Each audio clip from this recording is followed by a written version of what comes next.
Hello everyone. My name is Eleanor Davis, and I am 66 years old. Just 2 weeks ago, I buried my husband Robert after 39 years of marriage. He was 68, strong as an oak tree in everyone's eyes. Yet a sudden heart attack took him from me in an instant. One moment he was drinking coffee in our Tucson kitchen, smiling at me across the table, and the next, he was gone. I still wake at night expecting to hear his footsteps on the tile floor. Last Saturday, when grief was still raw and heavy on my chest, I attended my nephew's second birthday party at my sister Caroline's house. I thought it would be a simple gathering. Balloons in the yard, children playing, adults making small talk. I was wrong. Caroline had prepared something far more theatrical than a birthday party. She stood up in front of everyone, Tommy perched on her hip, and cleared her throat like an actress before delivering her lines. "This is not just a birthday celebration," she announced. "This is the day the truth must come out. Tommy is not Dean's child. He is Robert's." The world seemed to spin sideways. Guests gasped. My mother dropped her plate. Caroline pulled out a folded piece of paper, holding it high as if it were the crown jewels. "This is Robert's last will," she declared, her voice trembling with manufactured emotion. "He left half of his estate, including half of Eleanor's home, to his son, Tommy." I almost choked on my slice of cake, trying not to laugh. Not because losing my husband was funny, but because Caroline had no idea how impossible her claim really was. You see, Robert and I had a secret one we never shared with anyone. Not even our parents. A secret that made her dramatic performance nothing more than smoke and mirrors. That afternoon, as whispers spread across the backyard and pitying eyes turned toward me, I stayed calm. I nodded. I smiled politely. And I asked for a copy of the so-called will. Then I walked out quietly, my heart racing with grief and fury. Caroline thought she had trapped me. But Robert and I had prepared for this day years ago. Robert and I first crossed paths 41 years ago at a dusty community fundraiser on the edge of Tucson. I was a young art teacher, selling watercolor postcards to support the school's music program. He walked straight to my table with a crooked smile and asked if I had painted them all myself. When I nodded, he picked up 3 and said, "I don't even need postcards. I just needed a reason to talk to the prettiest woman here." That was Robert, direct, kind, and quietly confident. Our first date was the very next evening at a small diner on Speedway Boulevard. We sat in a corner booth, talking until the neon lights outside flickered off and the owner gently told us he had to close. Robert spoke about his love for science, how he wanted to help young minds in rural schools where resources were scarce. I told him about my dream of opening a small art studio where children could create freely without worrying about grades. By the end of that night, I knew my life would never be the same. He proposed 2 years later during the lighting of the Christmas tree downtown. The entire square was filled with music and children laughing. Robert slipped a simple silver ring onto my finger, and the crowd around us erupted into cheers when I said yes. We married in a tiny church framed by saguaro cacti, with friends and family watching as the desert sun turned gold behind the stained glass. We settled into a modest adobe-style home with terracotta tiles and a wide backyard. Robert built me a small pergola where I could paint under the shade, and I planted wildflowers that danced in the desert wind. We both longed to fill that house with the sound of children.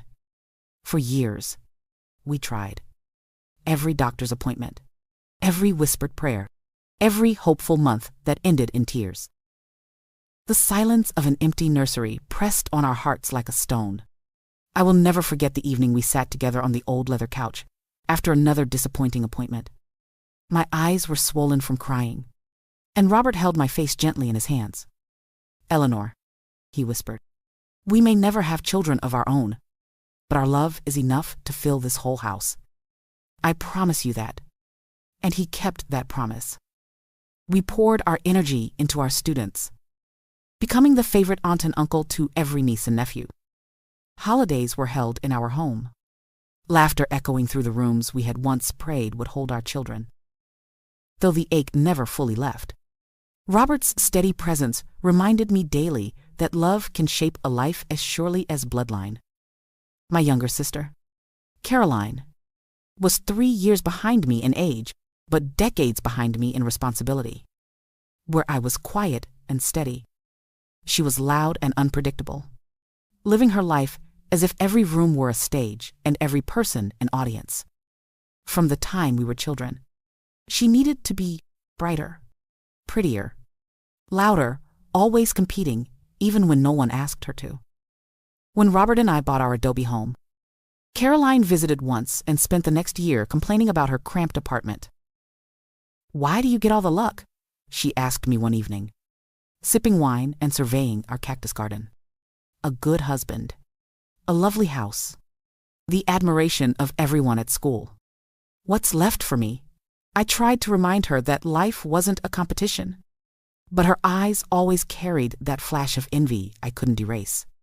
Caroline had a pattern. She would chase after men who dazzled her with quick charm, only to be left crying when they revealed their reckless side. Jobs never lasted longer than 6 months. Waitressing, retail, temp positions always ending in some dramatic scene she insisted wasn't her fault. Our parents spent years pulling her out of trouble, paying her rent, or covering her mistakes. They whispered to me, "Be patient with your sister, Eleanor.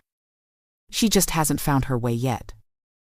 5 years ago, Caroline met Dean, a mechanic with strong arms and a smirk that set off alarms in my head the moment I shook his hand. He had oil-stained nails, a gambling habit, and the kind of restless energy that never stays in one place for long. My parents disapproved, but Caroline glowed under his attention. Their relationship was a storm, loud arguments, slammed doors, and equally loud reconciliations. Then, almost by accident, came Tommy. Caroline had sworn for years she never wanted children, claiming they would ruin her figure and her freedom. Yet at 40, she announced her pregnancy at Easter dinner with fake tears and theatrical flair. I remember Robert squeezing my hand beneath the table, both of us stunned into silence. Tommy was born healthy and beautiful, but from the start, Caroline leaned heavily on me. She called in tears over feeding schedules and medical bills, begging me to babysit so she could rest. I loved that little boy instantly. Rocking him to sleep felt like a small piece of the dream Robert and I had lost. But even in those tender moments, I couldn't ignore the cold distance Robert kept. At the time, I thought it was grief. Later, I would realize it was foresight. It was 4 years before Robert's death when everything changed. At first, it was little things. He came home from school more tired than usual, skipped his evening walks, or pressed a hand against his lower back when he thought I wasn't watching. I urged him to see our family doctor, Callahan, but Robert brushed me off with his usual stubborn charm. "I am fine, Ellie," he said, kissing my forehead. "Just getting old." But the day I found him doubled over in the kitchen, sweat dripping down his face, I insisted. Tests followed, then a specialist in Phoenix, and finally, the diagnosis neither of us wanted to hear: prostate cancer. The word hung in the air like thunder. Cancer. My knees nearly buckled in that cold office, but Robert reached for my hand, steady even when his world had tilted. "Well, fight this," he whispered. "Together." Surgery was scheduled quickly, and though I put on a brave face, I spent every night on my knees beside our bed, begging God for more time. The operation went better than the doctors expected. Dr.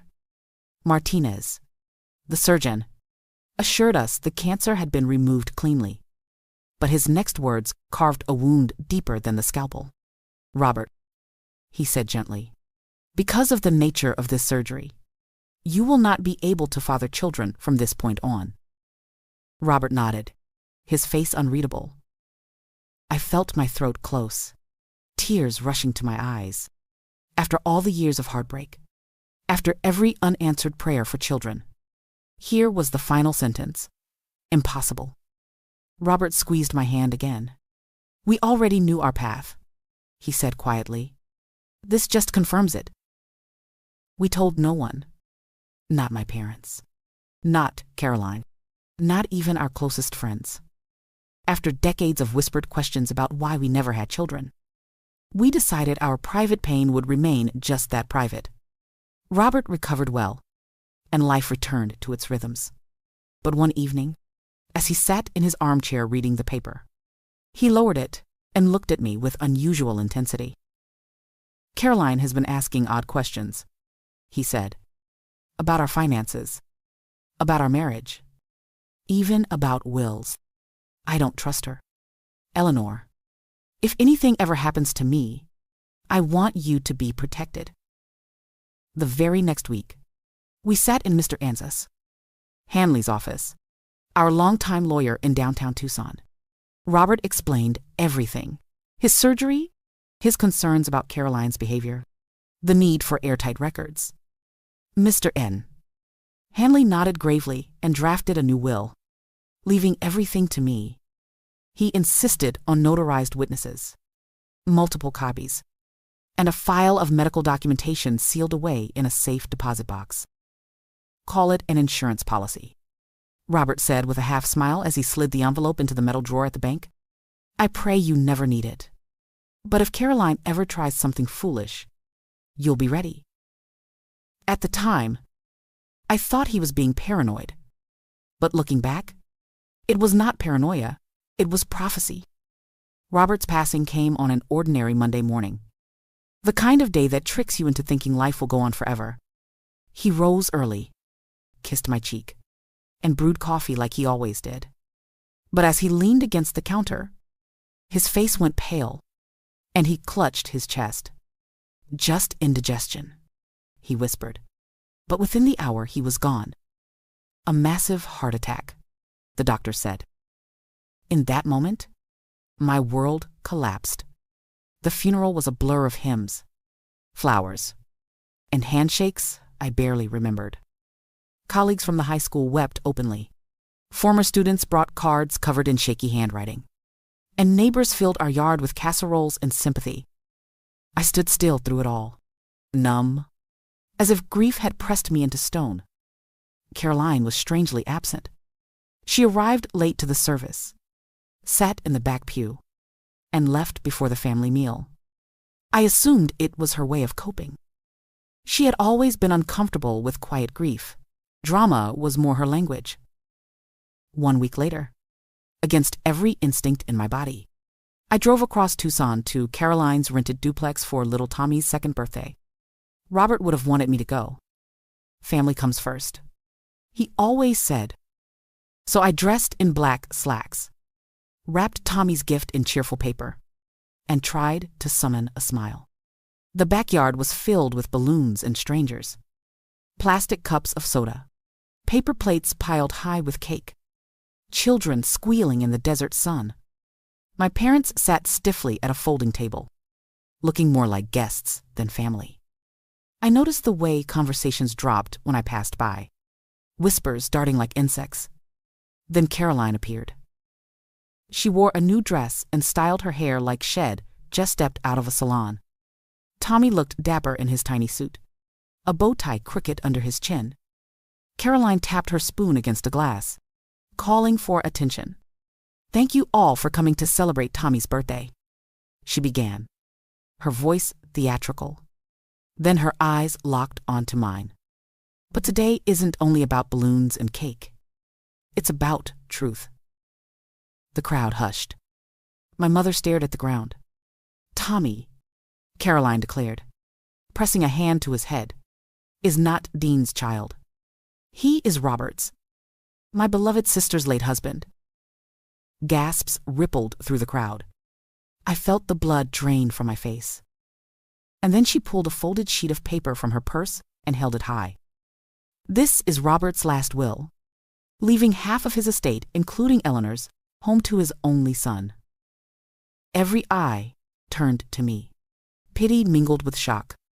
My father half rose, ready to steady me. But I didn't faint. I didn't scream. Instead, I felt a strange calm settle over me. May I see it? I asked quietly. Caroline, caught off guard, handed it over. One glance was enough. The legal language was wrong. The signature sloppy. I folded it neatly, gave it back, and smiled. Thank you, I said. I think I'll head home now. And as I walked away, I thought of Robert's words in Mr. $D. Hanley's office. If she ever tries something foolish, you'll be ready. The morning after Caroline's spectacle at the party, I drove straight to First Desert Bank as soon as its doors opened. The manager, Mrs. Blythe Alvarez, had known Robert and me for decades. She clasped my hands, eyes wet with sympathy, before guiding me into a private room with the steel deposit box waiting. My fingers shook as I turned the key. Inside lay the careful preparation Robert and I had made, his true, notarized will, medical records from his surgery, a bound notebook of his private entries, and a sealed envelope with my name written in his familiar script. I unfolded the real will first. Every line bore the professional clarity of Mr. People. Hanley's hand. Robert had left everything, our home, savings, retirement accounts to me. There was no mention of Caroline, no mysterious child, witness signatures, notarization stamps, official filings ironclad. Next, the medical records. Page after page documented his prostate cancer diagnosis and the surgery that left him unable to father children. Dates and signatures from Dr. Sachs. Martinez made it impossible to dispute. Caroline's claim wasn't just dishonest, it was biologically impossible. Then I opened the envelope. Robert's letter was written in his steady handwriting. My dearest Eleanor, if you are reading this, it means I can no longer protect you myself. Caroline may one day let envy turn into cruelty. This box is your shield. Use it. Remember, love is stronger than lies. Yours always, Robert. Tears blurred the words. His foresight had reached beyond the grave, wrapping me in his protection even now. That afternoon, I met Mr. Expiration 1, Hanley, in his downtown office. He studied the fake will Caroline had waved around, chuckling grimly. This is an amateur forgery. Wrong phrasing. No witnesses. And that signature? Anyone who knew Robert could spot the fake. He tapped the real will. This, on the other hand, is unassailable. Still, well, need to uncover Caroline's motive. He suggested hiring a private investigator, someone who could dig deeper without alerting Caroline. Enter Angela Price, a retired police officer turned pie, known for her no-nonsense methods. She arrived the same day. A tall woman with silver hair cut sharp, notebook already in hand. Angela asked pointed questions about Caroline, her jobs, her relationships, her finances. I realized how little I knew about her life lately. She had become distant after Tommy's birth, often dodging my invitations. I'll start with her debts and her ties to this Dean fellow, Angela said firmly. If someone's forging wills, they're desperate. Desperation always leaves a trail. For a week, I lived in suspended silence, keeping Robert's documents close and replaying Caroline's smug announcement in my mind. Then Angela called. Mrs. Davis, we need to meet. What I found changes everything. In Hanley's office, she laid down folders like evidence at trial. Caroline owed over $110. 000 credit cards. Overdue rent. Medical bills for Tommy. An eviction notice gave her less than 10 days. And Dean? He had vanished to Nevada with another woman, leaving Caroline abandoned. Then came the text messages printed copies between Caroline and her friend. One line made my stomach turn. Henry's, death is my chance. If I play it right, That house will solve everything. The betrayal was deeper than I imagined. Caroline hadn't stumbled into this. She had plotted it. I spent 2 sleepless nights preparing. I laid out every document on my kitchen table. Robert's true will, his medical records, the forged will Caroline had waved in the backyard, and Angelus printed messages. Mr. Sand. Hanley urged me to keep calm but firm. Angela suggested I record everything. In Arizona. I could legally do so in my own home. At exactly 7 o'clock on Thursday evening, the doorbell rang.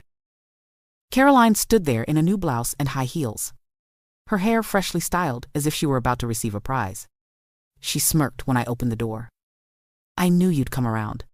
Eleanor, let's make this simple. I guided her into the living room. On the coffee table sat 2 glasses of water and a small recording device. For accuracy, I explained. Caroline waved her hand dismissively, but nodded. She wasted no time launching into her tale, voice quivering like she was auditioning for a soap opera. Robert and I, we fell in love when your marriage was strained. He confided in me. Eleanor. He said he felt trapped in a house with no children.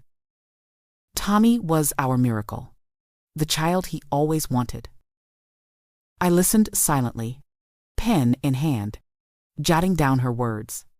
When she paused, expecting me to collapse in tears, I asked evenly, "And where did you meet?" Her eyes flickered. A motel off Highway 10. Room numbers changed every time. What nights? Wednesdays. He told you they were school board meetings. And what did Robert usually order for dinner on those nights? I pressed. She blinked, caught off guard. I don't remember little details. But you remember the affair clearly? I asked. The times, the rooms, the supposed promises? Caroline shifted in her seat, her confidence cracking. Why does any of that matter? The will proves everything. I leaned forward, sliding a folder across the table. Actually, this proves everything. She opened it, her hands trembling. The first page was Robert's medical record, signed by Dr. Dollars. Martinez. Date of surgery, 3 years before Tommy was conceived. The words leapt off the page. Procedure renders patient unable to father children. Caroline's face drained of color. These could be fake, she whispered. They're not. Doctor, Martinez will testify if needed. And here, I opened the next folder, is Robert's actual will. Properly filed, notarized, and witnessed. Leaving everything to me. No mention of Tommy. No mention of you. Her lip quivered. He must have changed it later. I placed Angela's stack of printed text messages on top. No. Caroline, this is what changed. You schemed. You wrote, Henry's death is my chance. That was your plan. Fraud. Forgery. Lies. Her hands flew to her face. For once, no theatrics, just raw sobs. I was drowning. Eleanor. Dean left me. The debts. The eviction notice. The hospital bills. I didn't know what else to do. You chose to destroy Robert's memory, I said, my voice steady, and smear my marriage to get money. I am sorry. She choked. Tommy is Dean's. Robert never touched me. I made it all up. I let the silence stretch, the recorder blinking red between us. Finally, I spoke. Here are your choices. You confess publicly to the family. You sign a legal agreement that you'll never attempt this again. You go to counseling and find steady work. In return, it'll help you stabilize for Tommy's sake. But if you refuse, it'll take all of this to the police, and you will face prison. Caroline's eyes widened, shock overtaking despair. Why? Why would you still help me? Not for you. I answered coldly. For Tommy. He deserves better than the lies you've built around him. That Saturday evening, I set the dining table with Robert's favorite dishes: roast chicken, mashed potatoes, green beans with almonds. My parents arrived first, confused by my solemn request.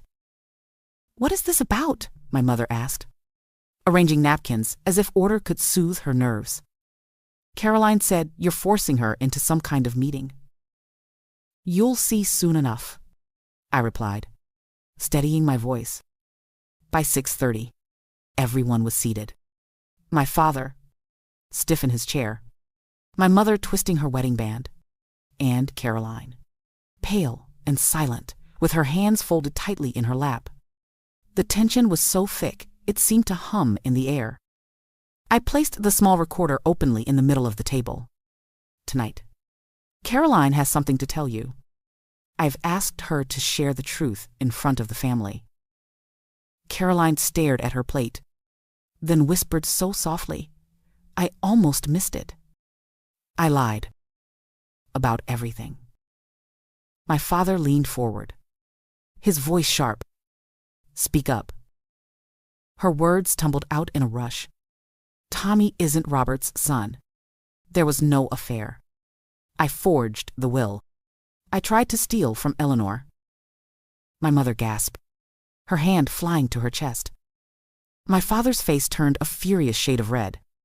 "Do you have any idea what you've done to your sister, to Robert's memory?"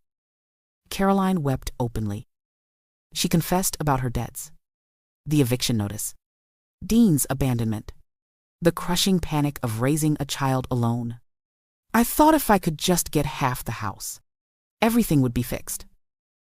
My mother's eyes softened, sympathy fighting with horror. "Oh, sweetheart, why didn't you just come to us for help?" "Because help wouldn't be enough," Caroline said bitterly. "I wanted more than help. I wanted what Eleanor has." I finally spoke, my voice calm but unyielding. "This ends now. I won't press charges, but only under strict conditions. Caroline will enter counseling, find steady work, and never attempt anything like this again. It'll help Tommy, but the lies stop here." My father nodded slowly, still shaken. My mother looked torn, clinging to the image of family unity. "Family isn't about enabling," I said firmly. "It's about truth. And tonight, the truth has finally been spoken." Caroline wiped her eyes and whispered, "I don't deserve your mercy." "You don't," I answered, "but Tommy does." 1 year after Robert's death, I stood barefoot in our backyard garden as the desert sun slipped low behind the mountains. The cactus Robert had planted the spring before bloomed with bright yellow flowers. Stubborn proof that life continues even after loss. So much had changed in that year. Caroline kept her promise. She entered counseling and, to everyone's surprise, stuck with it. She found a steady job as a receptionist at a medical clinic, modest work, but honest. She paid bills on time, learned to budget, and began showing up for Tommy in ways she never had before. Our relationship is cautious now, not the open sisterhood I once longed for, but a civil partnership built on boundaries. Tommy is thriving. His heart condition has improved with treatment, and he runs across the yard with a laugh that melts my grief for a moment. I take him to the zoo, to the Children's Museum, and sometimes just let him paint with me under the pergola Robert built. When I see his joy, I remember why I chose mercy over punishment. My parents still struggle. My mother clings to her idea of perfect family harmony, while my father has finally admitted that enabling Caroline all those years only made her weaker. We are not the same family we once were, but maybe we are stronger now, because at least we are honest. For me, the year has been about building a new kind of life. I joined a grief support group in Tucson where strangers became dear friends. Together, we shared our darkest days and celebrated small victories. And I established the Robert Davis Memorial Scholarship, funding young science teachers who want to dedicate their lives the way Robert did. Watching his legacy ripple into the future gives me peace. I have learned something through all this. Family bonds can be tested by jealousy, betrayal, and even lies shouted at a child's birthday party. But truth has a way of cutting through the noise. Boundaries are not cruelty, they are protection. Compassion is not blind, it requires accountability. Love does not erase consequences, but it can shape them into something that heals instead of destroys. Robert prepared me for this battle long before he left. And because of his foresight, I stood tall when others expected me to crumble. His voice still guides me, whispering in the Arizona wind, "Love is stronger than lies."